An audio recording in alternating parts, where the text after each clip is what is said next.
বাংলাদেশ এর আগেও অনেক টিমের কাছে হেরেছে, নতুন কোনো কিছু না।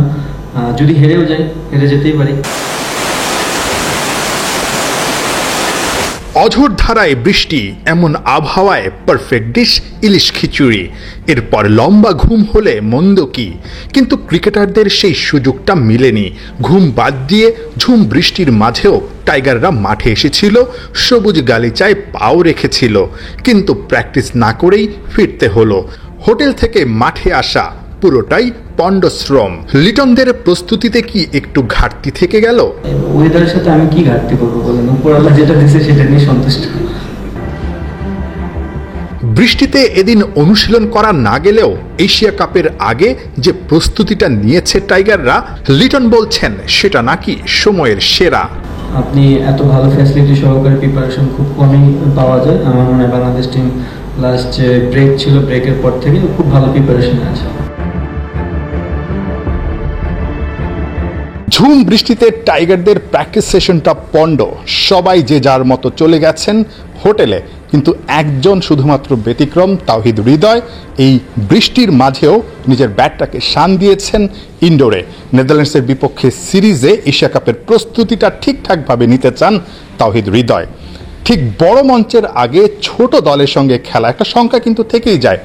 পচা শামুকে পাটা কাটবে না তো, যেমনটা হয়েছিল সেই 2024 বিশ্বকাপের আগে।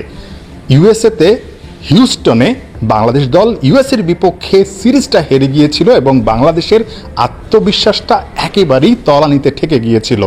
এবার সিলেট ইন্টারন্যাশনাল ক্রিকেট স্টেডিয়ামে তেমনটা হবে না তো? না, ঝুঁকি না জিনিসটা। বাংলাদেশ এর আগেও অনেক টিমের কাছে হেরেছে, নতুন কোনো কিছু না। যদি হেরেও যাই, হেরে যেতেই পারি।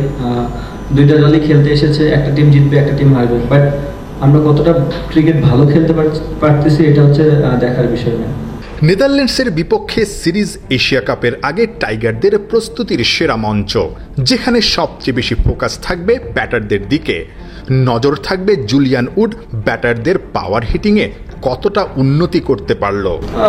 দেখেন, কেউ আসে তো 2-3 দিনে ফুল চেঞ্জ করে দিতে পারবে না, বাট তার কিছু থট প্রসেস ছিল প্র্যাকটিসের, যেগুলো নতুন মনে হয়েছে আমাদের কাছে। আমরা কাজ করেছি, দেখা যাক বাদ বাকিটা। এখনও তো ম্যাচ খেলিনি, সে আসার পরে আমাদের একটা ম্যাচও হয়নি। সো নেদারল্যান্ডস সিরিজ দিয়ে দেখা যাবে যে বাংলাদেশ টিম এখান থেকে কতখানি ডেভেলপ করেছে। দলে ফেরা নুরুল হাসান সোহান আর সাইফ হাসানের জন্য সিরিজটা বেশ গুরুত্বপূর্ণ। ক্যাপ্টেন সুখবর দিলেন দুজনের জন্য যে 1-2 ম্যাচ পরেই যে তারা বাদ পড়বে জিনিসটা এমন না।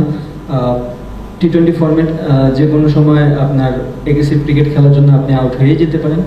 এটা আমরা ম্যানেজমেন্ট বুঝবো যে প্লেয়ারটা কীরকম খেলার চেষ্টা করছে। যদি বুঝি যে না, সে টিমের জন্য সব কিছু দিতে প্রস্তুত, অবভিয়াসলি টিম ম্যানেজমেন্ট ব্যাক করবে। 3 ম্যাচ সিরিজের প্রথম টি-20তে 30 আগস্ট মুখোমুখি হবে বাংলাদেশ আর নেদারল্যান্ডস। পরের 2 ম্যাচ 1 ও 3 সেপ্টেম্বর।